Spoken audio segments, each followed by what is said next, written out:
Hello friends, welcome to my channel. Friends, आज हम इस वीडियो में सिंपल सेंटेंसेस के बारे में डिस्कस करेंगे और जानेंगे कि सिंपल सेंटेंसेस क्या होते हैं और सिंपल सेंटेंसेस को किस तरीके से फ्रेम किया जाता है। आज की ये वीडियो आपके लिए बहुत ही इंपॉर्टेंट रहने वाली है, क्योंकि जो टॉपिक आज हम पढ़ने जा रहे हैं उसको स्पोकन इंग्लिश की नींव माना जाता है। और ऐसा कहा जाता है कि अगर आप अच्छी स्पोकन इंग्लिश सीखने जाते हैं तो आपको इस टॉपिक की नॉलेज होना बहुत ही जरूरी है।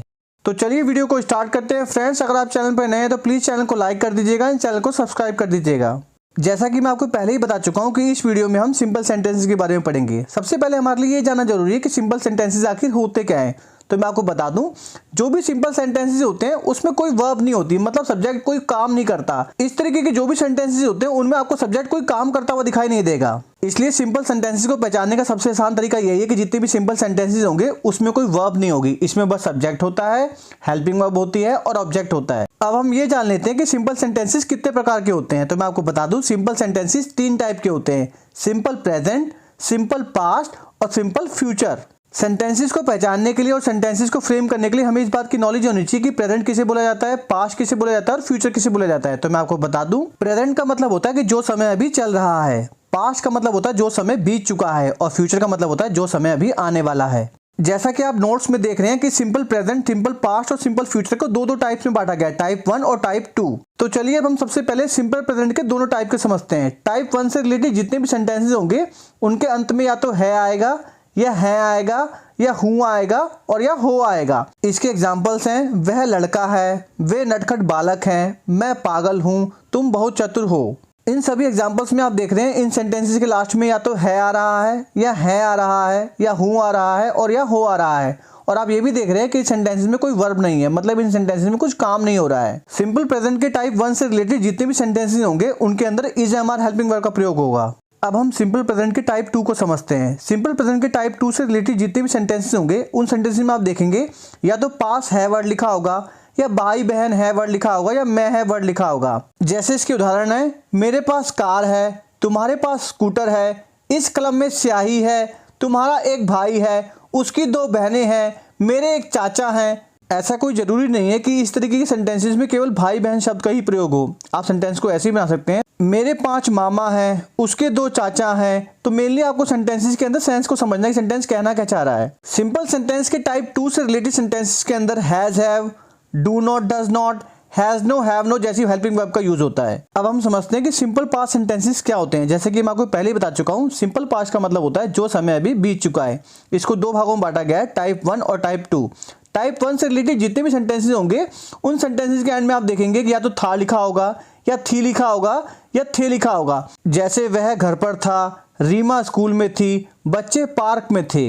ये मैंने आपको जितने भी उदाहरण बताए इन सेंटेंसेस के लास्ट में या तो था वर्ड आ रहा है या थी वर्ड आ रहा है या थे वर्ड आ रहा है। और इस तरीके के सेंटेंसेस के अंदर वाज वर्ड हेल्पिंग वर्ब का प्रयोग किया जाता है। चलिए अब सिंपल पास्ट के टाइप 2 को समझते हैं। सिंपल पास्ट के टाइप 2 से रिलेटेड जितने भी सेंटेंसेस होंगे उनमें आप देखेंगे या तो पास था लिखा होगा या मैं था लिखा होगा या भाई बहन थे, इस तरीके के वर्ड लिखे हुए होंगे। जैसे मेरे पास एक घर था, तुम्हारे पास एक बड़ी गाड़ी थी, उसके 2 भाई बहन थे, उसके 2 चाचा थे, मेरे 5 मामा थे। और सिंपल पास्ट के टाइप 2 से रिलेटेड जितने भी सेंटेंसेस होते हैं उनमें had, didn't have, had no जैसी हेल्पिंग वर्ब का यूज होता है। तो चलिए हम सिंपल फ्यूचर के बारे में पढ़ते हैं। जैसा आप सभी लोगों को पता है कि फ्यूचर का मतलब होता है भविष्य। भविष्य मतलब जो कि अभी आया नहीं है। तो सिंपल फ्यूचर का मतलब होता है जो समय अभी आने वाला है। सिंपल फ्यूचर को भी 2 टाइप में बांटा गया है, टाइप 1 और टाइप 2। टाइप 1 से रिलेटेड जितने भी सेंटेंसेस होंगे उनमें आप देखेंगे कि सेंटेंस के लास्ट में या तो होगा वर्ड लिखा होगा या होगी वर्ड लिखा होगा या होंगे वर्ड लिखा होगा।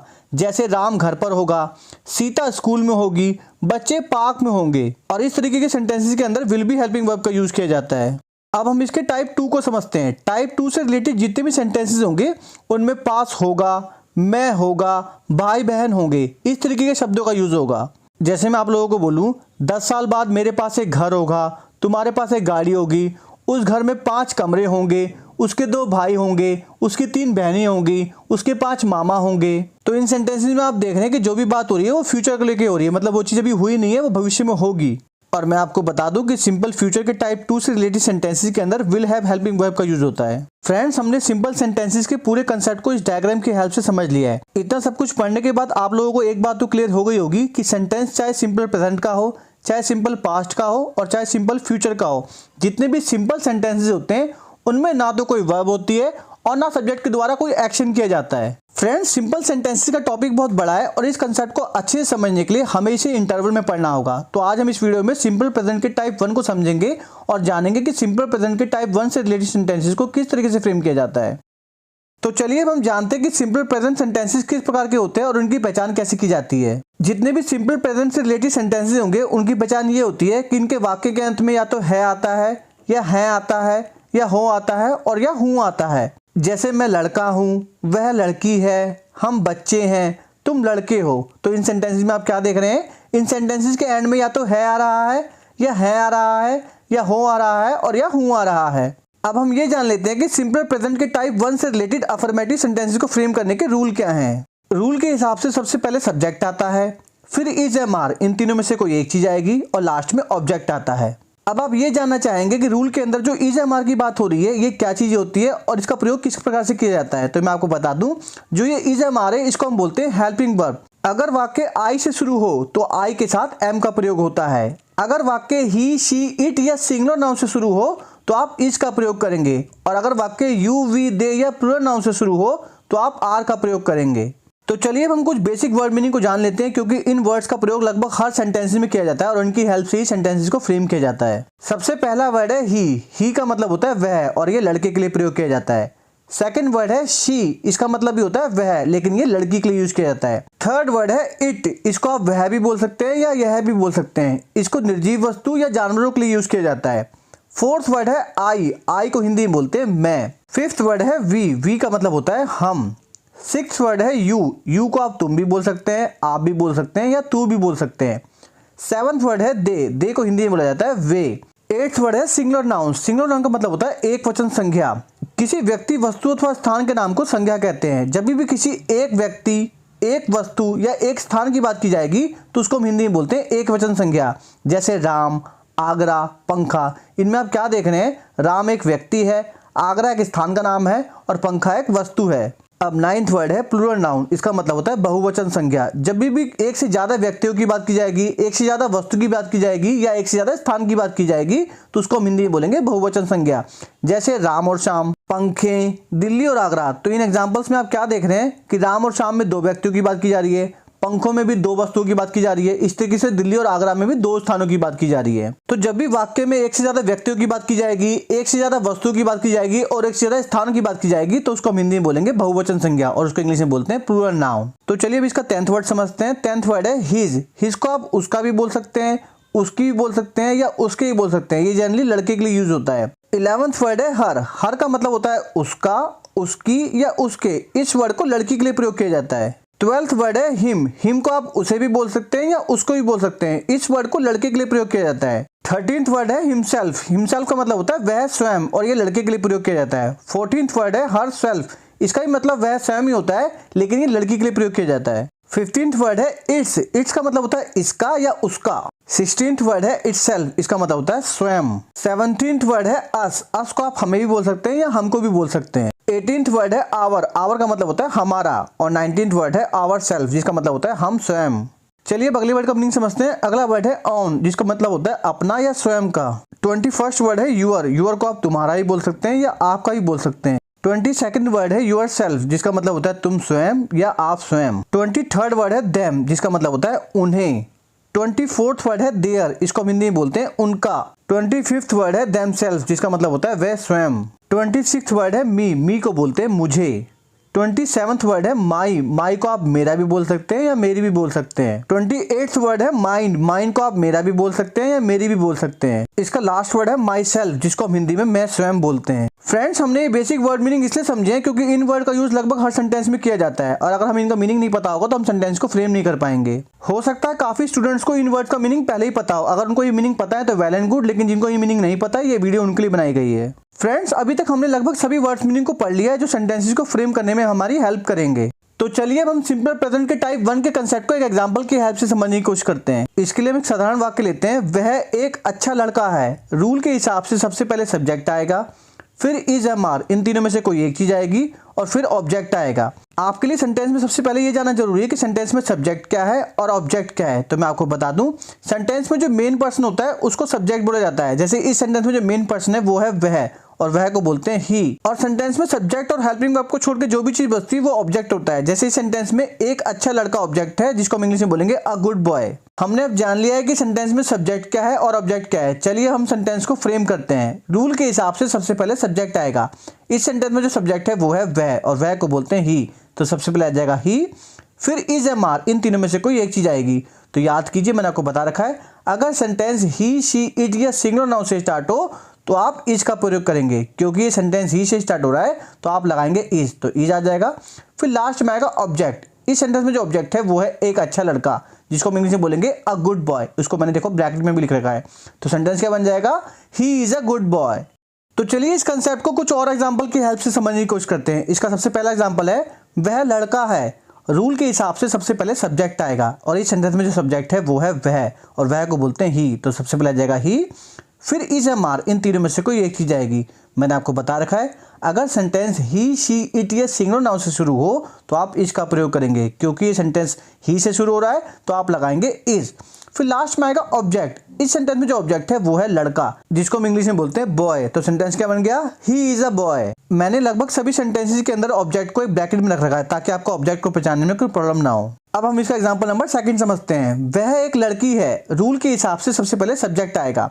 इस सेंटेंस में जो सब्जेक्ट है वो है वह। क्योंकि वह एक लड़की है तो उसके लिए हम लगाएंगे शी। क्यों, याद कीजिए, मैंने आपको बता रखा है, अगर वह एक लड़का हो तो उसके लिए लगता है ही, और वहीं अगर वह एक लड़की हो तो उसके लिए लगता है शी। क्योंकि इसके अंदर वह एक लड़की है तो मैंने लगाया शी। फिर इज एम आर, इन तीनों में से कोई एक चीज आएगी। तो याद कीजिए, मैंने आपको बता रखा है, अगर सेंटेंस ही, शी, इट या सिंगुलर नाउन से स्टार्ट हो तो आप इज का प्रयोग करेंगे। क्योंकि ये सेंटेंस ही से स्टार्ट हो रहा है तो आप लगाएंगे इज। और लास्ट में आएगा ऑब्जेक्ट। तो इस सेंटेंस में जो ऑब्जेक्ट है वो है लड़की, जिसको हम इंग्लिश में बोलेंगे गर्ल। तो सेंटेंस क्या बन गया, शी इज अ गर्ल। इस सेंटेंस में भी मैंने ऑब्जेक्ट को एक ब्रैकेट में रख रखा है ताकि आपको ऑब्जेक्ट को पहचानने में कोई प्रॉब्लम ना हो। अब इसका एग्जांपल नंबर थर्ड समझते हैं। वह एक कुत्ता है। रूल के हिसाब से सबसे पहले आएगा सब्जेक्ट। इस सेंटेंस में जो सब्जेक्ट है वो है वह, क्योंकि वह एक जानवर है, और मैंने आपको बता रखा है कि जानवर के लिए आप इट वर्ड का यूज करेंगे। तो सबसे पहले आ जाएगा इट। फिर इज एम आर, इन तीनों में से कोई एक चीज आएगी। तो याद कीजिए, मैंने आपको बता रखा है, अगर सेंटेंस ही, शी, इट या सिंगुलर नाउन से स्टार्ट हो तो आप इज का प्रयोग करेंगे। क्योंकि ये सेंटेंस इट से स्टार्ट हो रहा है तो आप लगाएंगे इज। फिर लास्ट में आएगा ऑब्जेक्ट। तो इस सेंटेंस में जो ऑब्जेक्ट है वो है कुत्ता, जिसको हम इंग्लिश में बोलते हैं डॉग। तो सेंटेंस क्या बन गया, इट इज अ डॉग। चलिए इसका एग्जांपल नंबर 4 समझते हैं। यह एक किताब है। रूल के हिसाब से सबसे पहले आएगा सब्जेक्ट। इस सेंटेंस में जो सब्जेक्ट है वो है यह, और यह को बोलते हैं इट। क्यों, याद कीजिए, मैंने आपको बता रखा है, अगर कोई भी चीज निर्जीव वस्तु हो या जानवर हो तो आप यह या वह के लिए इट वर्ड का यूज करेंगे। क्योंकि इसके अंदर जो यह एक किताब है, किताब एक निर्जीव वस्तु है, इसलिए मैंने लगाया इट। तो सबसे पहले आ जाएगा इट। फिर इज एम आर, इन तीनों में से कोई एक चीज आएगी। मैंने आपको बता रखा है, अगर सेंटेंस ही, शी, इट या सिंगुलर नाउन से स्टार्ट हो तो आप इज का प्रयोग करेंगे। फिर लास्ट में आएगा ऑब्जेक्ट। तो इस सेंटेंस में जो ऑब्जेक्ट है वो है किताब, जिसको हम इंग्लिश में बोलेंगे बुक। तो सेंटेंस क्या बन गया, इट इज बुक। अब इसका एग्जांपल नंबर 5 समझते हैं। दिनेश पागल है। रूल के हिसाब से सबसे पहले आएगा सब्जेक्ट। इस सेंटेंस में जो सब्जेक्ट है वो है दिनेश। तो सबसे पहले दिनेश आ जाएगा। फिर इज एम आर, इन तीनों में से कोई एक चीज आएगी। मैंने आपको बता रखा है, अगर सेंटेंस ही, शी, इट या सिंगुलर नाउन से स्टार्ट हो तो आप इज का प्रयोग करेंगे। क्योंकि जो दिनेश है वो एक सिंगुलर नाउन है, एक व्यक्ति है, तो आप लगाएंगे इज। फिर लास्ट में आएगा ऑब्जेक्ट। तो ऑब्जेक्ट है पागल। पागल को इंग्लिश में बोलते हैं मैड। तो सेंटेंस क्या बन गया, दिनेश इज मैड। अब इसका एग्जांपल नंबर 6 समझते हैं। रानी गरीब है। रूल के हिसाब से सबसे पहले आएगा सब्जेक्ट। इस सेंटेंस में जो सब्जेक्ट है वो है रानी। तो सबसे पहले आ जाएगा रानी। फिर इज एम आर, इन तीनों में से कोई एक चीज आएगी। क्योंकि रानी एक सिंगुलर नाउन है, और मैंने आपको बता रखा है कि जो भी सिंगुलर नाउन होता है उसके साथ हम इज का प्रयोग करेंगे। तो आ जाएगा इज। फिर लास्ट में आएगा ऑब्जेक्ट। इस सेंटेंस में जो ऑब्जेक्ट है वो है गरीब, इसको हम इंग्लिश में बोलेंगे पुअर। तो सेंटेंस क्या बन गया, रानी इज पुअर। चलिए अब हम इसका एग्जांपल नंबर 7 समझते हैं। मैं व्यस्त हूँ। रूल के हिसाब से सबसे पहले आएगा सब्जेक्ट। इस सेंटेंस में जो सब्जेक्ट है वो है मैं, और मैं को बोलते हैं आई। तो सबसे पहले आ जाएगा आई। फिर इज एम आर, इन तीनों में से कोई एक चीज आएगी। मैंने आपको बता रखा है कि अगर सेंटेंस आई से शुरू हो तो आप एम का प्रयोग करेंगे। क्योंकि ये सेंटेंस आई से शुरू हो रहा है तो आप लगाएंगे एम। फिर लास्ट में आएगा ऑब्जेक्ट। इस सेंटेंस में जो ऑब्जेक्ट है वो है व्यस्त, और व्यस्त को इंग्लिश में बोलते हैं बिजी। तो सेंटेंस क्या बन गया, आई एम बिजी। अब इसका एग्जांपल नंबर 8 समझते हैं। हम गरीब हैं। रूल के हिसाब से सबसे पहले आएगा सब्जेक्ट। इस सेंटेंस में जो सब्जेक्ट है वो है हम, और हम को बोलते हैं वी। तो सबसे पहले आ जाएगा वी। फिर इज एम आर, इन तीनों में से कोई एक चीज आएगी। मैंने आपको बता रखा है, अगर सेंटेंस यू, वी, दे या प्लूरल नाउन से शुरू हो तो आप आर का प्रयोग करेंगे। क्योंकि ये सेंटेंस वी से स्टार्ट हो रहा है तो आप लगाएंगे आर। फिर लास्ट में आएगा ऑब्जेक्ट। तो इस सेंटेंस में जो ऑब्जेक्ट है वो है गरीब, और गरीब को इंग्लिश में बोलते हैं पुअर। तो सेंटेंस क्या बन गया, वी आर पुअर। अब इसका एग्जांपल नंबर 9 समझते हैं। तुम चालाक हो, रूल के हिसाब से सबसे पहले आएगा सब्जेक्ट। इस सेंटेंस में जो सब्जेक्ट है वो है तुम, और तुम को इंग्लिश में बोलते हैं यू। तो सबसे पहले आ जाएगा यू, फिर इज एम आर, इन तीनों में से कोई एक चीज आएगी। तो मैंने आपको बता रखा है अगर सेंटेंस यू वी दे या प्लूरल नाउन से शुरू हो तो आप आर का प्रयोग करेंगे, क्योंकि ये सेंटेंस यू से शुरू हो रहा है तो आप लगाएंगे आर। फिर लास्ट में आएगा ऑब्जेक्ट। इस सेंटेंस में जो ऑब्जेक्ट है वो है चालाक, जिसको हम इंग्लिश में बोलते हैं क्लेवर। तो सेंटेंस क्या बन गया, यू आर क्लेवर। चलिए अब इसका एग्जांपल नंबर 10 समझते हैं। वे नटखट बालक हैं, रूल के हिसाब से सबसे पहले आएगा सब्जेक्ट। इस सेंटेंस में जो सब्जेक्ट है वो है वे, और वे को इंग्लिश में बोलते हैं दे। तो सबसे पहले आ जाएगा दे, फिर इज एम आर, इन तीनों में से कोई एक चीज आएगी। तो याद कीजिए मैंने आपको बता रखा है अगर सेंटेंस यू वी दे या प्लूरल नाउन से स्टार्ट हो तो आप आर का प्रयोग करेंगे, क्योंकि ये सेंटेंस दे से स्टार्ट हो रहा है तो आप लगाएंगे आर। फिर लास्ट में आएगा ऑब्जेक्ट। इस सेंटेंस में जो ऑब्जेक्ट है वो है नटखट बालक, जिसको हम इंग्लिश में बोलेंगे नॉटी चिल्ड्रन। क्या बोलेंगे, नॉटी चिल्ड्रन। तो सेंटेंस क्या बन गया, दे आर नॉटी चिल्ड्रन। अब इसका एग्जांपल नंबर 11 समझते हैं। राहुल और पंकज पक्के मित्र हैं, रूल के हिसाब से सबसे पहले सब्जेक्ट आएगा। इस सेंटेंस में जो सब्जेक्ट है वो है राहुल और पंकज। तो सबसे पहले आ जाएगा राहुल और पंकज, फिर इज एम आर, इन तीनों में से कोई एक चीज आएगी। राहुल और पंकज दो व्यक्ति हैं, एक से ज्यादा व्यक्ति हैं, और मैंने आपको बता रखा है जब भी कोई चीज एक से ज्यादा होती है तो उसको बोलते हैं प्लूरल नाउन। और साथ में आपको ये भी बता रखा है अगर सेंटेंस यू वी दे या प्लूरल नाउन से स्टार्ट हो तो आप आर का प्रयोग करेंगे, क्योंकि इसमें सब्जेक्ट प्लूरल नाउन है तो आप लगाएंगे आर। फिर लास्ट में आएगा ऑब्जेक्ट। इस सेंटेंस में जो ऑब्जेक्ट है वो है पक्के मित्र, जिसको हम इंग्लिश में बोलते हैं फास्ट फ्रेंड्स। तो सेंटेंस क्या बन गया, Rahul and Pankaj are fast friends. अब हम इसका एग्जांपल नंबर 12 समझते हैं। सीता और गीता सौतेली बहनें हैं, रूल के हिसाब से सबसे पहले आएगा सब्जेक्ट। इस सेंटेंस में जो सब्जेक्ट है वो है सीता और गीता। तो सबसे पहले आ जाएगा सीता और गीता, फिर इज एम आर, इन तीनों में से कोई एक चीज आएगी। सीता और गीता दो लड़कियां हैं, एक से ज्यादा है, प्लूरल नाउन है, और मैंने आपको बता रखा है अगर सब्जेक्ट प्लूरल नाउन हो तो आप आर का प्रयोग करेंगे। फिर लास्ट में आएगा ऑब्जेक्ट। तो इस सेंटेंस में जो ऑब्जेक्ट है वो है सौतेली बहनें, जिसको हम इंग्लिश में बोलते हैं हाफ सिस्टर्स। तो सेंटेंस क्या बन गया, Sita and Gita are half sisters. चलिए अभी इसका एग्जांपल नंबर 13 समझते हैं। वह लोभी है, रूल के हिसाब से सबसे पहले आएगा सब्जेक्ट। सेंटेंस में जो सब्जेक्ट है वो है वह, और वह को बोलते हैं ही। तो सबसे पहले आ जाएगा ही, फिर इज एम आर, इन तीनों में से कोई एक चीज आएगी, और मैंने आपको बता रखा है कि ही के साथ इज का प्रयोग होता है। फिर आ जाएगा इज, फिर लास्ट में आएगा ऑब्जेक्ट। इस सेंटेंस में जो ऑब्जेक्ट है वो है लोभी, और लोभी को इंग्लिश में बोलते हैं ग्रीडी। ग्रीडी मतलब लालची। तो सेंटेंस क्या बन गया, ही इज ग्रीडी। अब इसका एग्जांपल नंबर 14 समझते हैं। मैं हलवाई हूं, रूल के हिसाब से सबसे पहले सब्जेक्ट आएगा। इस सेंटेंस में सब्जेक्ट है मैं, और मैं को बोलते हैं आई। तो सबसे पहले आ जाएगा आई, और मैंने आपको बता रखा कि आई के साथ एम का प्रयोग होता है तो आ जाएगा एम। फिर लास्ट में आएगा ऑब्जेक्ट। तो मैं आपको बता दूं इस सेंटेंस में जो ऑब्जेक्ट है वो है हलवाई, और हलवाई को इंग्लिश में बोलते हैं कन्फेक्शनर। तो सेंटेंस क्या बन गया, आई एम कन्फेक्शनर। अब इसका एग्जांपल नंबर 15 समझते हैं। मैं जमीन पर हूं, रूल के हिसाब से सबसे पहले सब्जेक्ट आएगा। इस सेंटेंस में सब्जेक्ट है मैं, और मैं को बोलते हैं आई। तो सबसे पहले आ जाएगा आई, फिर इज एम आर, इन तीनों में से कोई एक चीज आएगी। तो आई के साथ किसका प्रयोग होता है, एम का, तो हम एम लगा देंगे। फिर लास्ट में आएगा ऑब्जेक्ट। इस सेंटेंस में जो ऑब्जेक्ट है वो है जमीन पर, जिसको हम इंग्लिश में बोलेंगे ऑन लैंड। तो सेंटेंस क्या बन गया, आई एम ऑन लैंड। चलिए अब एग्जांपल नंबर 16 समझते हैं। टोपी उसके सिर पर है, रूल के हिसाब से सबसे पहले आएगा सब्जेक्ट। इस सेंटेंस में सब्जेक्ट है टोपी, और टोपी को इंग्लिश में बोलते हैं कैप। तो सबसे पहले आ जाएगा कैप, फिर इज एम आर, इन तीनों में से कोई एक चीज आएगी, क्योंकि टोपी एक सिंगुलर नाउन है तो उसके साथ लगेगा इज। फिर इज आ जाएगा, फिर लास्ट में आएगा ऑब्जेक्ट। इस सेंटेंस में जो ऑब्जेक्ट है वो है उसके सिर पर, जिसको हम इंग्लिश में बोलेंगे ऑन हिज हेड। तो सेंटेंस क्या बन गया, the cap is on his head. अब एग्जांपल नंबर 17 समझते हैं। वे बस अड्डे पर है, रूल के हिसाब से सबसे पहले सब्जेक्ट आएगा, और सब्जेक्ट है वे को बोलते हैं दे। तो सबसे पहले आ जाएगा दे, फिर इज एम आर, इन तीनों में से कोई एक चीज आएगी। तो मैंने आपको बता रखा है कि दे के साथ आर का प्रयोग होगा, तो आ जाएगा आर। फिर लास्ट में आएगा ऑब्जेक्ट। इस सेंटेंस में ऑब्जेक्ट है बस अड्डे पर, जिसे हम इंग्लिश में बोलेंगे एट बस टर्मिनस।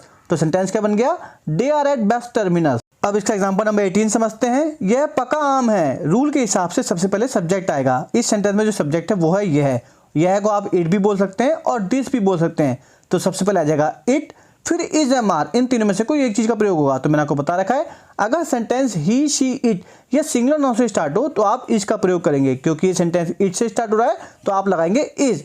फिर लास्ट में आएगा ऑब्जेक्ट। इस सेंटेंस में जो ऑब्जेक्ट है वो है पका आम। पका को इंग्लिश में बोलते हैं राइप, और आम को बोलते हैं मैंगो। तो सेंटेंस क्या बन गया, इट इज राइप मैंगो। इस सेंटेंस को आप ऐसे ही बोल सकते हैं, दिस इज राइप मैंगो। चलिए भी इसका एग्जांपल नंबर 19 समझते हैं। राम होनहार बालक है, रूल के हिसाब से सबसे पहले सब्जेक्ट आएगा। इस सेंटेंस में सब्जेक्ट है राम, तो सबसे पहले आ जाएगा राम, फिर इज एम आर, इन तीनों में से कोई एक चीज आएगी, क्योंकि राम एक सिंगुलर नाउन है तो उसके साथ लगेगा इज। फिर लास्ट में आएगा ऑब्जेक्ट। इस सेंटेंस में जो ऑब्जेक्ट है वो है होनहार बालक। होनहार को बोलते हैं प्रॉमिसिंग और बालक को बोलते हैं बॉय। तो सेंटेंस क्या बन गया, Ram is a promising boy. अब इसका एग्जांपल नंबर 20 समझते हैं। कपड़े बक्से में हैं, रूल के हिसाब से सबसे पहले आएगा सब्जेक्ट। इस सेंटेंस में जो सब्जेक्ट है वो है कपड़े और कपड़े को इंग्लिश में बोलते हैं क्लोथ्स। क्या बोलते हैं, क्लोथ्स। फिर इज एम आर, इन तीनों में से कोई एक चीज आएगी, क्योंकि कपड़े एक से ज्यादा है, प्लूरल नाउन है, तो आप लगाएंगे आर। फिर लास्ट में आएगा ऑब्जेक्ट। तो इस सेंटेंस में जो ऑब्जेक्ट है वो है बक्से में, जिसको हम इंग्लिश में बोलेंगे इन द बॉक्स। तो सेंटेंस क्या बन गया, clothes are in the box. अब इसका एग्जांपल नंबर 21 समझते हैं। कमरा गंदा है, रूल के हिसाब से सबसे पहले आएगा सब्जेक्ट। इस सेंटेंस में जो सब्जेक्ट है वो है कमरा और कमरा को इंग्लिश में बोलते हैं रूम। तो सबसे पहले आ जाएगा रूम। फिर इज एम आर, इन तीनों में से कोई एक चीज आएगी, क्योंकि कमरा एक सिंगुलर नाउन है तो उसके साथ हम लगाएंगे इज। फिर लास्ट में आएगा ऑब्जेक्ट। तो इस सेंटेंस में जो ऑब्जेक्ट है वो है गंदा, जिसको हम इंग्लिश में बोलते हैं डर्टी। तो सेंटेंस क्या बन गया, रूम इज डर्टी। फ्रेंड्स, हमने सिंपल सेंटेंसेस के टाइप 1 से रिलेटेड असर्टिव सेंटेंसेस को पढ़ा और जाना कि इन सेंटेंसेस को कैसे फ्रेम किया जाता है। अब हम इसके नेगेटिव सेंटेंसेस के बारे में पढ़ते हैं और जानते हैं कि नेगेटिव सेंटेंसेस क्या होते हैं और इन सेंटेंसेस को किस तरीके से फ्रेम किया जाता है। नेगेटिव सेंटेंसेस को हिंदी में बोलते हैं नकारात्मक वाक्य। जिन वाक्यों में नहीं आता है ऐसे वाक्यों को नकारात्मक वाक्य बोला जाता है। जैसे वह चोर नहीं है, तो आप क्या देख रहे हैं, इस सेंटेंस में नहीं आ रहा है। जिन भी सेंटेंसेस में नहीं वर्ड का प्रयोग होता है उनको हम नेगेटिव सेंटेंसेस बोलते हैं। और नेगेटिव सेंटेंस का रूल होता है, सबसे पहले सब्जेक्ट आता है, फिर इज एम आर, इन तीनों में से कोई एक चीज आएगी, फिर नॉट आएगा, फिर लास्ट में ऑब्जेक्ट आएगा। तो ये सेंटेंस बन जाएगा he is not a thief. चलिए इस कंसेप्ट को और अच्छे से समझने के लिए कुछ एग्जांपल्स लेते हैं। एग्जांपल नंबर 22, तुम मंत्री नहीं हो, रूल के हिसाब से सबसे पहले सब्जेक्ट आएगा। इस सेंटेंस में सब्जेक्ट है तुम और तुम को इंग्लिश में बोलते हैं यू। तो सबसे पहले आ जाएगा यू, फिर इज एम आर, इन तीनों में से कोई एक चीज आएगी। तो याद कीजिए, मैंने आपको बता रखा है, अगर सेंटेंस यू वी दे या प्लूरल नाउन से स्टार्ट हो तो आप आर का प्रयोग करेंगे, क्योंकि ये सेंटेंस यू से स्टार्ट हो रहा है तो आप लगाएंगे आर। फिर आएगा नॉट, तो हम नॉट लगा देंगे। फिर लास्ट में आएगा ऑब्जेक्ट। इस सेंटेंस में जो ऑब्जेक्ट है वो है मंत्री और मंत्री को इंग्लिश में बोलते हैं मिनिस्टर। तो सेंटेंस क्या बन गया, you are not a minister. चलिए इसका एग्जांपल नंबर 23 समझते हैं। सब्जियां मेरे थैले में नहीं है, रूल के हिसाब से सबसे पहले आएगा सब्जेक्ट। इस सेंटेंस में जो सब्जेक्ट है वो है सब्जियां और सब्जियां को इंग्लिश में बोलते हैं वेजिटेबल्स। तो सबसे पहले आ जाएगा वेजिटेबल्स, फिर इज एम आर, इन तीनों में से कोई एक चीज आएगी, क्योंकि सब्जियां एक से ज्यादा है, प्लूरल नाउन है, तो उसके साथ हम लगाएंगे आर। फिर आएगा नॉट, तो आ जाएगा नॉट। फिर लास्ट में आएगा ऑब्जेक्ट। तो इस सेंटेंस में जो ऑब्जेक्ट है वो है मेरे थैले में, जिसको हम इंग्लिश में बोलेंगे इन माई बैग। तो सेंटेंस क्या बन जाएगा, vegetables are not in my bag.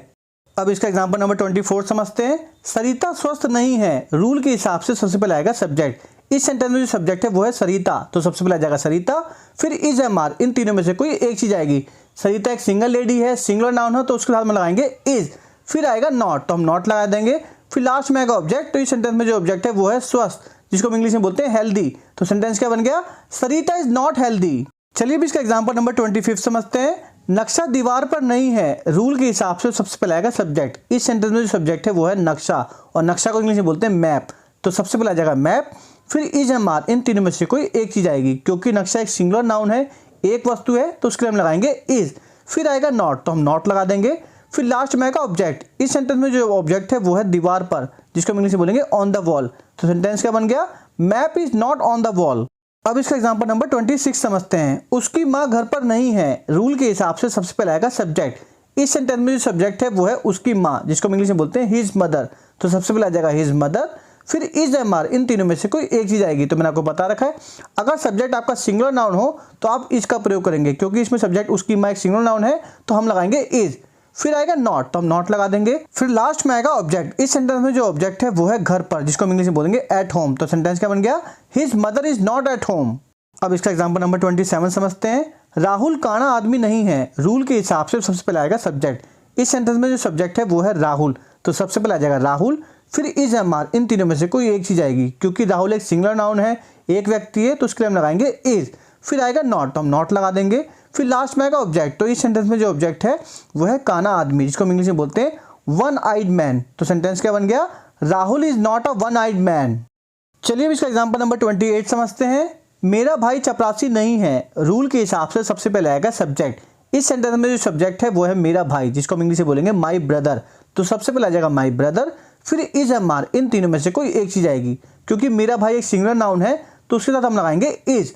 फिर आएगा नॉट, तो हम नॉट लगा देंगे। फिर लास्ट में आएगा ऑब्जेक्ट। तो मैं आपको बता दूं, इस सेंटेंस में जो ऑब्जेक्ट है वो है चपरासी और चपरासी को इंग्लिश में बोलते हैं पियोन। तो सेंटेंस क्या बन गया, my brother is not a peon. चलिए अब इसका एग्जाम्पल नंबर 29 समझते हैं। हरिया ईमानदार नहीं है, रूल के हिसाब से सबसे पहले आएगा सब्जेक्ट। इस सेंटेंस में जो सब्जेक्ट है वो है हरिया, तो सबसे पहले आ जाएगा हरिया, फिर इज एम आर, इन तीनों में से कोई एक चीज आएगी। क्योंकि हरिया एक व्यक्ति है, सिंगुलर नाउन है, तो उसके लिए हम लगाएंगे इज, फिर आएगा नॉट, तो हम नॉट लगा देंगे, फिर लास्ट में आएगा ऑब्जेक्ट। तो मैं आपको बता दूं इस सेंटेंस में जो ऑब्जेक्ट है वो है ईमानदार, जिसको इंग्लिश में बोलते हैं ऑनेस्ट। तो सेंटेंस क्या बन गया, हरिया इज नॉट ऑनेस्ट। आप इसको हॉनेस्ट नहीं पढ़ेंगे, ऑनेस्ट पढ़ेंगे, इसके अंदर एच साइलेंट होता है। अब एग्जांपल नंबर 38 देखते हैं। वह देशद्रोही नहीं है, रूल के हिसाब से सबसे पहले आएगा सब्जेक्ट। इस सेंटेंस में जो सब्जेक्ट है वो है वह, और वह को बोलते हैं ही, फिर इज एम आर, इन तीनों में से कोई एक चीज आएगी। क्योंकि ये सेंटेंस ही से स्टार्ट हो रहा है तो आप लगाएंगे इज, फिर आएगा नॉट, तो हम नॉट लगा देंगे, फिर लास्ट में आएगा ऑब्जेक्ट। इस सेंटेंस में जो ऑब्जेक्ट है वो है देशद्रोही। देशद्रोही को इंग्लिश में बोलते हैं ट्रेटर। तो सेंटेंस क्या बन गया, he is not a traitor. Friends, हमने नेगेटिव सेंटेंसेस को भी पढ़ लिया और जान लिया कि नेगेटिव सेंटेंसेस क्या होते हैं और उनको कैसे फ्रेम किया जाता है। अब हम जानते हैं कि इंटेरोगेटिव सेंटेंसेस क्या होते हैं और उनको कैसे फ्रेम किया जाता है। इंटेरोगेटिव सेंटेंस को हिंदी में बोलते हैं प्रश्नवाचक वाक्य। जिन वाक्यों के आरंभ में क्या आता है ऐसे वाक्यों को प्रश्नवाचक वाक्य कहा जाता है। जैसे क्या तुम दुखी हो, और जितने भी इंटेरोगेटिव सेंटेंसेस होते हैं उनमें कुछ ना कुछ प्रश्न पूछा जाता है और सेंटेंस के लास्ट में क्वेश्चन मार्क होता है। इंटेरोगेटिव सेंटेंसेस का रूल हमें बताता है कि सबसे पहले इज एम आर आएगा, फिर सब्जेक्ट आएगा, फिर ऑब्जेक्ट आएगा और सेंटेंस के लास्ट में क्वेश्चन मार्क आएगा। अब इस रूल की हेल्प से हम इस सेंटेंस को सॉल्व करते हैं। क्या तुम दुखी हो, रूल के हिसाब से सबसे पहले आएगा इज एम आर, तो उसके लिए हम देखेंगे सेंटेंस में सब्जेक्ट क्या है। सेंटेंस में सब्जेक्ट है तुम, और तुम को इंग्लिश में बोलते हैं यू, और मैंने आपको बता रखा है अगर सेंटेंस यू वी दे या प्लूरल नाउन से स्टार्ट हो तो आप आर का प्रयोग करेंगे। तो सबसे पहले आ जाएगा आर, फिर आएगा सब्जेक्ट, और सब्जेक्ट है तुमको बोलते हैं यू, तो यू आ जाएगा, फिर आएगा ऑब्जेक्ट। इस सेंटेंस में जो ऑब्जेक्ट है वो है दुखी, जिसको इंग्लिश में बोलते हैं सैड। तो सेंटेंस क्या बन गया, आर यू सैड, और सेंटेंस के लास्ट में क्वेश्चन मार्क आ जाएगा। चलिए इस कंसेप्ट को और अच्छे से समझने के लिए हम कुछ एग्जांपल लेते हैं। Example number 31। क्या मैं तुम्हारा मित्र हूँ, रूल के हिसाब से सबसे पहले आएगा इज एम आर, तो उसके लिए हम देखेंगे सेंटेंस में सब्जेक्ट क्या है। सेंटेंस में सब्जेक्ट है मैं, और मैं को बोलते हैं आई, और मैंने आपको बता रखा है कि आई के साथ एम का प्रयोग होगा। तो सबसे पहले आ जाएगा एम, फिर आएगा सब्जेक्ट, तो सब्जेक्ट है आई, फिर आएगा ऑब्जेक्ट। इस सेंटेंस में ऑब्जेक्ट है तुम्हारा मित्र, तुम्हारा को बोलते हैं यूअर और मित्र को बोलते हैं फ्रेंड। तो सेंटेंस क्या बन गया, एम आई योर फ्रेंड, और सेंटेंस के लास्ट में क्वेश्चन मार्क आ जाएगा। अब इसका एग्जांपल नंबर 32 समझते हैं। क्या घनश्याम एक अमीर आदमी है, रूल के हिसाब से सबसे पहले आएगा इज एम आर, तो उसके लिए हम देखेंगे सेंटेंस में सब्जेक्ट क्या है। सेंटेंस में सब्जेक्ट है घनश्याम। घनश्याम एक सिंगल पर्सन है, तो उसको हम बोलेंगे सिंगुलर नाउन, और सिंगुलर नाउन के साथ क्या लगता है इज। तो सबसे पहले आ जाएगा इज, फिर आएगा सब्जेक्ट, तो सब्जेक्ट है घनश्याम, फिर आएगा ऑब्जेक्ट, तो ऑब्जेक्ट है एक अमीर आदमी। अमीर को बोलते हैं रिच और आदमी को बोलते हैं मैन। तो सेंटेंस क्या बन गया, is Ghanshyam a rich man, और सेंटेंस के लास्ट में क्वेश्चन मार्क आ जाएगा। अब इसका एग्जांपल नंबर 33 समझते हैं। क्या राहुल काना आदमी है, रूल के हिसाब से सबसे पहले आएगा इज एम आर, तो उसके लिए हम देखेंगे सेंटेंस में सब्जेक्ट क्या है। सेंटेंस में सब्जेक्ट है राहुल, क्योंकि राहुल एक सिंगुलर नाउन है तो उसके साथ हम लगाएंगे इज। तो सबसे पहले आ जाएगा इज, फिर आएगा सब्जेक्ट, तो सब्जेक्ट है राहुल, फिर आएगा ऑब्जेक्ट, ऑब्जेक्ट है काना आदमी। काना आदमी को इंग्लिश में बोलते हैं वन आइड मैन। तो सेंटेंस क्या बन गया, is Rahul one eyed man, और सेंटेंस के लास्ट में क्वेश्चन मार्क लग जाएगा। चलिए अब हम इसका एग्जांपल नंबर 34 समझते हैं। क्या भगवान सब जगह है, रूल के हिसाब से सबसे पहले आएगा इज एम आर, तो इसके लिए हम देखेंगे सेंटेंस में सब्जेक्ट क्या है। सेंटेंस में सब्जेक्ट है भगवान, क्योंकि भगवान एक सिंगुलर नाउन है तो उसके साथ हम लगाएंगे इज। तो सबसे पहले आ जाएगा इज, फिर आएगा सब्जेक्ट, तो सब्जेक्ट है भगवान, भगवान को इंग्लिश में बोलते हैं गॉड, तो गॉड आ जाएगा, फिर आएगा ऑब्जेक्ट। तो इस सेंटेंस में जो ऑब्जेक्ट है वो है सब जगह, जिसको हम इंग्लिश में बोलते हैं एवरीवेयर। तो सेंटेंस क्या बन गया, इज गॉड एवरीवेयर, और सेंटेंस के लास्ट में क्वेश्चन मार्क आ जाएगा। अब इसका एग्जांपल नंबर 35 समझते हैं। क्या लाल किला दिल्ली में है, रूल के हिसाब से सबसे पहले आएगा इज एम आर, तो उसके लिए हम देखेंगे सेंटेंस में सब्जेक्ट क्या है। सेंटेंस में सब्जेक्ट है लाल किला। लाल किला एक सिंगुलर नाउन है तो उसके लिए हम लगाएंगे इज। तो सबसे पहले आ जाएगा इज, फिर आएगा सब्जेक्ट, तो सब्जेक्ट है लाल किला, लाल किला को इंग्लिश में बोलते हैं रेड फोर्ट, तो आ जाएगा रेड फोर्ट, फिर आएगा ऑब्जेक्ट, तो ऑब्जेक्ट है दिल्ली में, जिसको हम इंग्लिश में बोलेंगे इन दिल्ली। तो सेंटेंस क्या बन गया, इज द रेड फोर्ट इन दिल्ली। अब हम इसका एग्जांपल नंबर 36 समझते हैं। क्या रमेश आपका भाई है, रूल के हिसाब से सबसे पहले आएगा इज एम आर, तो उसके लिए हम देखेंगे सेंटेंस में सब्जेक्ट क्या है। सेंटेंस में सब्जेक्ट है रमेश, क्योंकि रमेश एक व्यक्ति सिंगुलर नाउन है तो उसके साथ हम लगाएंगे इज। तो सबसे पहले आ जाएगा इज, फिर आएगा सब्जेक्ट, तो सब्जेक्ट है रमेश, फिर आएगा ऑब्जेक्ट, तो ऑब्जेक्ट है आपका भाई, जिसको इंग्लिश में बोलेंगे यूर ब्रदर। तो सेंटेंस क्या बन गया, इज रमेश यूर ब्रदर, और सेंटेंस के लास्ट में क्वेश्चन मार्क आ जाएगा। फ्रेंड्स, हमने इंटेरोगेटिव सेंटेंसेस को भी अच्छी तरीके से समझ लिया है। अब हम जानते हैं कि इंटेरोगेटिव नेगेटिव सेंटेंसेस क्या होते हैं और इस सेंटेंस को कैसे फ्रेम किया जाता है। इंटेरोगेटिव नेगेटिव सेंटेंस को हिंदी में बोलते हैं प्रश्नवाचक नकारात्मक वाक्य। जिन वाक्यों में क्या और नहीं दोनों शब्द आते हैं ऐसे वाक्यों को प्रश्नवाचक नकारात्मक वाक्य कहा जाता है। जैसे क्या कलम दराज में नहीं है। इस तरीके के वाक्यों में प्रश्न भी पूछा जाता है और मना भी किया जाता है। अब हम जान लेते हैं कि इसका रूल क्या कहता है। रूल के हिसाब से सबसे पहले इज एम आर आएगा, फिर सब्जेक्ट आएगा, फिर नॉट आएगा, फिर ऑब्जेक्ट आएगा और लास्ट में क्वेश्चन मार्क आएगा। चलिए अब हम इस रूल की हेल्प से इस सेंटेंस को सॉल्व करने की कोशिश करते हैं। क्या कलम दराज में नहीं है, रूल के हिसाब से सबसे पहले आएगा इज एम आर। तो उसके लिए हम देखेंगे सेंटेंस में सब्जेक्ट क्या है। सेंटेंस में सब्जेक्ट है कलम, क्योंकि कलम एक सिंगुलर नाउन है और मैंने आपको बता रखा है अगर सेंटेंस ही शी इट या सिंगुलर नाउन से स्टार्ट हो तो आप इज का प्रयोग करेंगे। तो सबसे पहले आ जाएगा इज, फिर आएगा सब्जेक्ट। इस सेंटेंस में जो सब्जेक्ट है वो है कलम और कलम को इंग्लिश में बोलते हैं पेन, तो आ जाएगा पेन। फिर आएगा नॉट, तो हम नॉट लगा देंगे और लास्ट में आएगा ऑब्जेक्ट। तो मैं आपको बता दूं इस सेंटेंस में जो ऑब्जेक्ट है वो है दराज में। मे को बोलते हैं इन और दराज को बोलते हैं ड्रॉर। तो सेंटेंस क्या बन गया, is the pen not in the drawer, और सेंटेंस के लास्ट में क्वेश्चन मार्क आ जाएगा। इस कंसेप्ट को और अच्छे से समझने के लिए कुछ एग्जांपल्स लेते हैं। तो चलिए स्टार्ट करते हैं एग्जांपल नंबर 37 से। क्या मेरे जूते मेज के नीचे नहीं है, रूल के हिसाब से सबसे पहले आएगा इज एम आर। तो उसके लिए हम देखेंगे सेंटेंस में सब्जेक्ट क्या है। सेंटेंस में सब्जेक्ट है मेरे जूते। जूते एक से ज्यादा है, प्लुरल नाउन है, तो उसके साथ हम लगाएंगे आर। तो सबसे पहले आ जाएगा आर, फिर आएगा सब्जेक्ट। सब्जेक्ट है मेरे जूते, जिसको हम इंग्लिश में बोलेंगे माई शूज।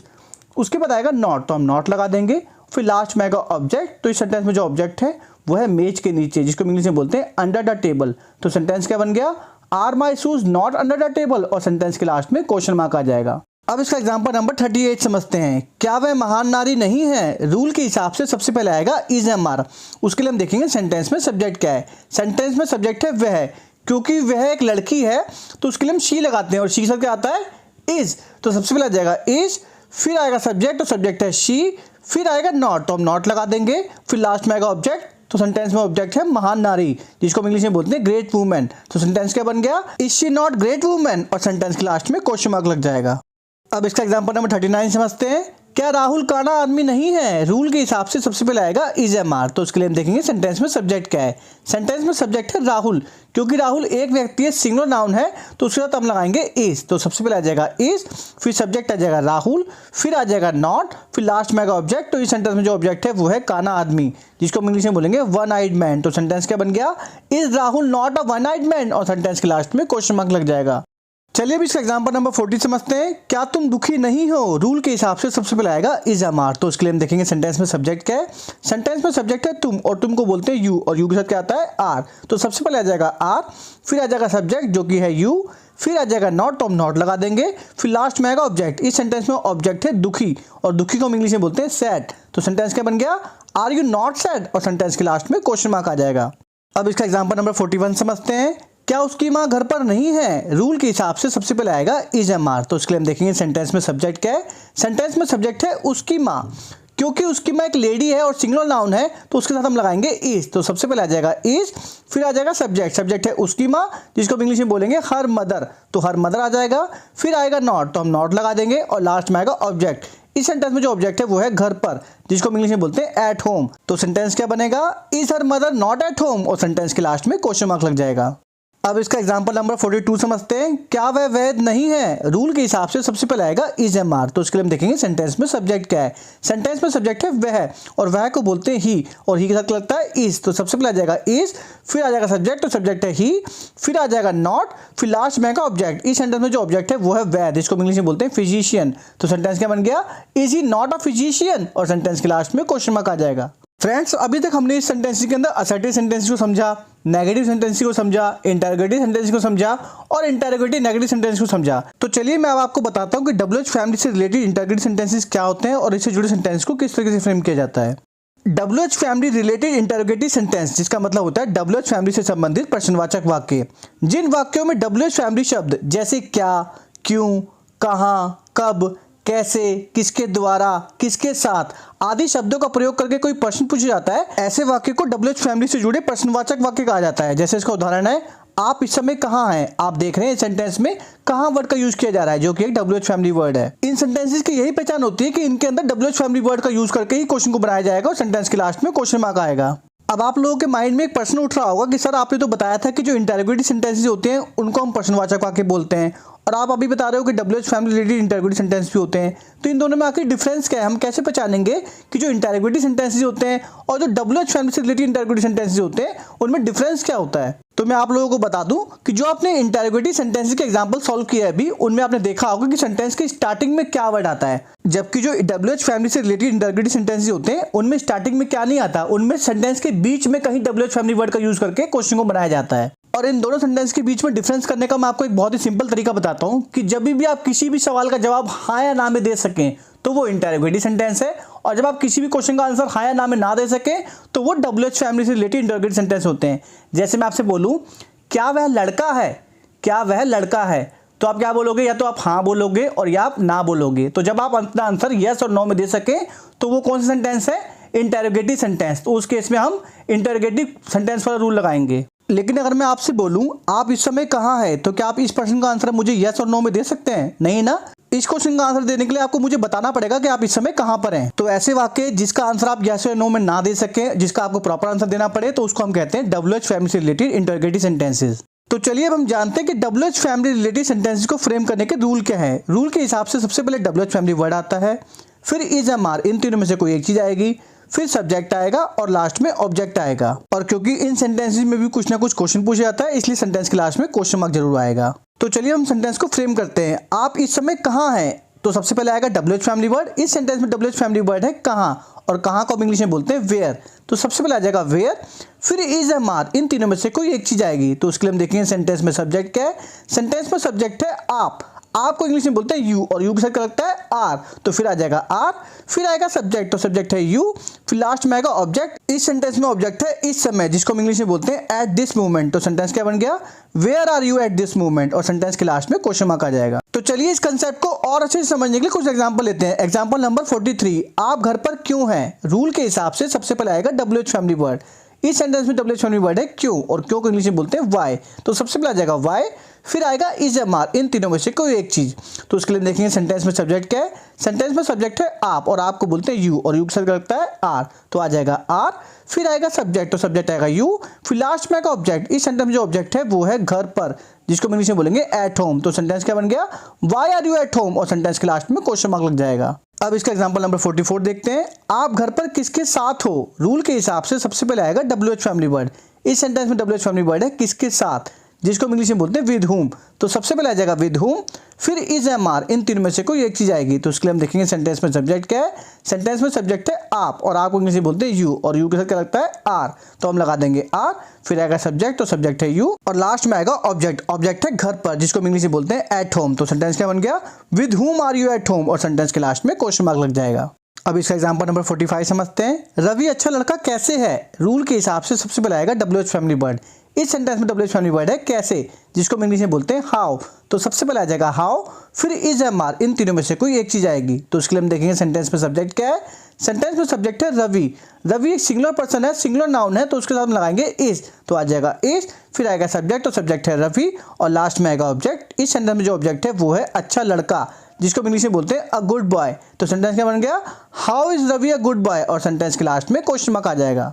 तो चलिए अब इसका एग्जांपल नंबर 46 समझते हैं। तुम इतने अच्छे क्यों हो। रूल के हिसाब से सबसे पहले आएगा WH फैमिली वर्ड, और इस सेंटेंस में WH फैमिली वर्ड है क्यों, और क्यों को बोलते हैं वाई। तो सबसे पहले आ जाएगा वाई, फिर इज MR, इन तीनों में से कोई एक चीज आएगी। तो उसके लिए हम देखेंगे सेंटेंस में सब्जेक्ट क्या है। सेंटेंस में सब्जेक्ट है तुम, और तुम को बोलते हैं यू, और यू के साथ क्या आता है? आर। तो आ जाएगा आर, फिर आएगा सब्जेक्ट, सब्जेक्ट है यू, फिर आएगा ऑब्जेक्ट। इस सेंटेंस में ऑब्जेक्ट है वो है इतने अच्छे, जिसको हम इंग्लिश में बोलते हैं सो नाइस। तो सेंटेंस क्या बन गया? Why are you so nice, और सेंटेंस के लास्ट में क्वेश्चन मार्क लग जाएगा। अब इसका एग्जांपल नंबर 47 समझते हैं। रानी कहाँ पर है। रूल के हिसाब से सबसे पहले आएगा WH फैमिली वर्ड। इस सेंटेंस में WH फैमिली वर्ड है कहाँ, और कहाँ को हम इंग्लिश में बोलते हैं वेयर। तो सबसे पहले आ जाएगा वेयर, फिर इज MR, इन तीनों में से कोई एक चीज आएगी। तो उसके लिए हम देखेंगे कि सेंटेंस में सब्जेक्ट क्या है। सेंटेंस में सब्जेक्ट है रानी। रानी एक सिंगुलर नाउन है, सिंगुलर पर्सन है, तो उसके साथ लगाएंगे इज। तो इज आ जाएगा, फिर आएगा सब्जेक्ट, तो सब्जेक्ट है रानी। रानी को इंग्लिश में क्या बोलते हैं? क्वीन। और लास्ट में आएगा ऑब्जेक्ट। तो मैं आपको बता दूं इस सेंटेंस में ऑब्जेक्ट कुछ भी नहीं है। तो सेंटेंस क्या बन गया? Where is the queen. अब इसका एग्जांपल नंबर 48 समझते हैं। मेरा बटुआ कहाँ है। रूल के हिसाब से सबसे पहले आएगा WH फैमिली वर्ड। इस सेंटेंस में भी WH फैमिली वर्ड है कहाँ, और कहाँ को बोलते हैं वेयर। तो सबसे पहले आ जाएगा वेयर, फिर इज एम आर, इन तीनों में से कोई एक चीज आएगी। तो उसके लिए हम देखेंगे सेंटेंस में सब्जेक्ट क्या है। सेंटेंस में सब्जेक्ट है मेरा बटुआ। मेरा बटुआ एक सिंगुलर थिंग है, एक वस्तु है, तो उसके लिए हम लगाएंगे इज, तो आ जाएगा इज। फिर आएगा सब्जेक्ट, तो सब्जेक्ट है मेरा बटुआ जिसको इंग्लिश में बोलते हैं माई वॉलेट, और लास्ट में आएगा ऑब्जेक्ट। तो मैं आपको बता दूं इस सेंटेंस में भी कुछ भी ऑब्जेक्ट नहीं है, तो सेंटेंस क्या बन गया वेयर इज माई वॉलेट, और सेंटेंस के लास्ट में क्वेश्चन मार्क आ जाएगा। तो चलिए अब हम सिंपल प्रेजेंट के टाइप 1 के लास्ट टाइप को समझते हैं, जिसका नाम है WH family related interrogative negative sentence, जिसको हिंदी में बोला जाता है WH फैमिली से संबंधित प्रश्नवाचक नकारात्मक वाक्य। जिन वाक्यों में WH फैमिली शब्द जैसे क्या, क्यों, कहाँ, कब, कैसे, किसके द्वारा, किसके साथ आदि शब्दों का प्रयोग करके कोई प्रश्न पूछा जाता है और साथ में नहीं शब्द का भी प्रयोग किया जाता है, ऐसे वाक्य को WH फैमिली से जुड़े प्रश्नवाचक नकारात्मक वाक्य कहा जाता है। इस तरीके के सेंटेंस में क्वेश्चन भी पूछा जाता है और मना भी किया जाता है। तो चलिए इसे एक एग्जांपल से समझते हैं। आप कार्यालय में क्यों नहीं है? आप देख रहे हैं इस सेंटेंस में WH फैमिली वर्ड का भी यूज किया जा रहा है और नहीं का भी यूज किया जा रहा है। अब इन सेंटेंस को बनाने का रूल जान लेते हैं। रूल के हिसाब से सबसे पहले WH फैमिली वर्ड आएगा, फिर इज एम आर, इन तीनों में से कोई एक हेल्पिंग वर्ब आएगी, फिर सब्जेक्ट आएगा, फिर सब्जेक्ट के बाद नॉट आएगा और लास्ट में ऑब्जेक्ट आएगा। अब हम दिए हुए सेंटेंस को इंग्लिश में फ्रेम करते हैं। रूल के हिसाब से सबसे पहले आएगा WH फैमिली वर्ड, और इस सेंटेंस में WH फैमिली वर्ड है क्यों। क्यों को इंग्लिश में बोला जाता है वाई, तो सबसे पहले आ जाएगा वाई, फिर इज एम आर, इन तीनों में से कोई एक चीज आएगी। तो उसके लिए हम देखेंगे सेंटेंस में सब्जेक्ट क्या है। सेंटेंस में सब्जेक्ट है आप, और आप को इंग्लिश में बोलते हैं यू, और यू के साथ किसका यूज होता है आर का, तो आ जाएगा आर। फिर आएगा सब्जेक्ट, तो सब्जेक्ट है यू, फिर आ जाएगा नॉट, तो नॉट लगा देंगे। फिर आएगा ऑब्जेक्ट। इस सेंटेंस में जो ऑब्जेक्ट है वो है कार्यालय में, जिसको हम इंग्लिश में बोलेंगे इन द ऑफिस। तो सेंटेंस क्या बन गया why are you not in the office, और सेंटेंस के लास्ट में क्वेश्चन मार्क लग जाएगा। तो चलिए इस कंसेप्ट को और अच्छे से समझने के लिए कुछ और एग्जांपल लेते हैं। एग्जांपल नंबर 49, आप घर पर क्यों नहीं हो। रूल के हिसाब से सबसे पहले आएगा WH फैमिली वर्ड। इस सेंटेंस में WH फैमिली वर्ड है क्यों, और क्यों कम बोलते हैं वाई, तो आ जाएगा वाई, फिर इज एम आर, इन तीनों में से कोई एक चीज आएगी। तो इसके लिए हम देखेंगे सेंटेंस में सब्जेक्ट क्या है। सेंटेंस में सब्जेक्ट है आप, और आपको बोला जाता है यू, और यू के साथ क्या लगता है आर, तो हम लगा देंगे आर। फिर आएगा सब्जेक्ट, तो सब्जेक्ट है यू, फिर आएगा नॉट, तो हम नॉट लगा देंगे। फिर आएगा ऑब्जेक्ट, तो मैं आपको बता दूं इस सेंटेंस में ऑब्जेक्ट है घर पर, जिसको हम इंग्लिश में बोलते हैं एट होम। तो सेंटेंस क्या बन गया why are you not at home, और सेंटेंस के लास्ट में क्वेश्चन मार्क आ जाएगा। अब इसका एग्जांपल नंबर 50 समझते हैं। रवि अच्छा लड़का क्यों नहीं है। रूल के हिसाब से सबसे पहले आएगा WH फैमिली वर्ड। इस सेंटेंस में भी WH फैमिली वर्ड है क्यों, और क्यों को बोला जाता है वाई, तो सबसे पहले आ जाएगा वाई, फिर इज एम आर, इन तीनों में से कोई एक चीज आएगी। तो उसके लिए हम देखेंगे सेंटेंस में सब्जेक्ट क्या है। सेंटेंस में सब्जेक्ट है रवि। रवि एक सिंगल पर्सन है, सिंगुलर नाउन है, तो उसके साथ हम लगाएंगे इज, तो इज आ जाएगा। फिर आएगा सब्जेक्ट, तो सब्जेक्ट आ जाएगा, सब्जेक्ट है रवि। फिर आएगा नॉट, तो हम नॉट लगा देंगे। फिर लास्ट में आएगा ऑब्जेक्ट। इस सेंटेंस में जो ऑब्जेक्ट है वो है अच्छा लड़का, जिसको हम इंग्लिश में बोलते हैं अ गुड बॉय। तो सेंटेंस क्या बन गया why is Ravi not a good boy, और सेंटेंस के लास्ट में क्वेश्चन मार्क आ जाएगा। चलिए इसका एग्जांपल नंबर 51 समझते हैं। रवि अच्छा लड़का कैसे नहीं है। रूल के हिसाब से सबसे पहले आएगा WH फैमिली वर्ड, और इस सेंटेंस में WH फैमिली वर्ड है कैसे, और कैसे को इंग्लिश में बोला जाता है हाउ। तो सबसे पहले आ जाएगा हाउ, फिर इज एम आर, इन तीनों में से कोई एक चीज आएगी। तो उसके लिए हम देखेंगे सेंटेंस में सब्जेक्ट क्या है। सेंटेंस में सब्जेक्ट है रवि। रवि एक सिंगुलर पर्सन है, सिंगुलर नाउन है, तो उसके साथ हम लगाएंगे इज, तो इज आ जाएगा। फिर आएगा सब्जेक्ट, तो सब्जेक्ट है रवि। फिर आएगा नॉट, तो हम नॉट लगा देंगे, और लास्ट में आएगा ऑब्जेक्ट। तो इस सेंटेंस में जो ऑब्जेक्ट है वो है अच्छा लड़का, जिसको इंग्लिश में बोलते हैं अ गुड बॉय। तो सेंटेंस क्या बन गया how is Ravi not a good boy, और सेंटेंस के लास्ट में क्वेश्चन मार्क आ जाएगा।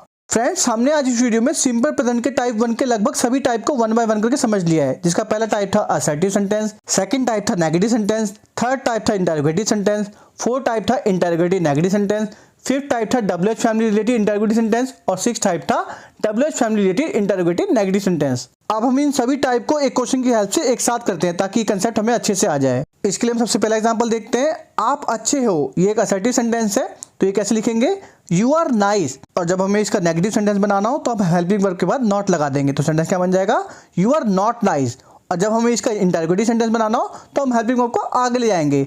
तो सेंटेंस बन जाएगा आर यू नाइस। इसी तरीके से जब हमें इस सेंटेंस का इंटरोगेटिव नेगेटिव सेंटेंस बनाना हो तो आप हेल्पिंग वर्ब को आगे ले आएंगे और सब्जेक्ट के बाद नॉट लगा देंगे। तो सेंटेंस क्या बन जाएगा आर यू नॉट नाइस। और जब हम इस सेंटेंस का WH family related interrogative sentence बनाएंगे तो हम WH फैमिली वर्ड को आगे लगा देंगे। तो सेंटेंस बन जाएगा व्हाई आर यू नाइस। और सबसे लास्ट में जब हम इस सेंटेंस को WH family related interrogative negative sentence बनाएंगे तो हम WH फैमिली वर्ड को आगे लगा देंगे और सब्जेक्ट के बाद नॉट लगा देंगे। तो सेंटेंस क्या बन जाएगा why are you not nice.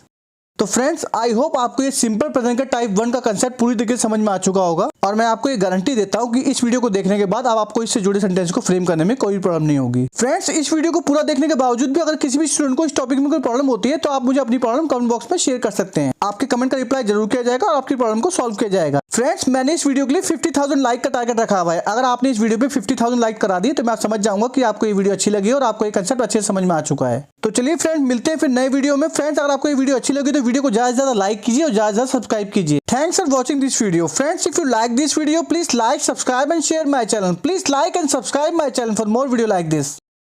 Friends, you can also follow me on Instagram.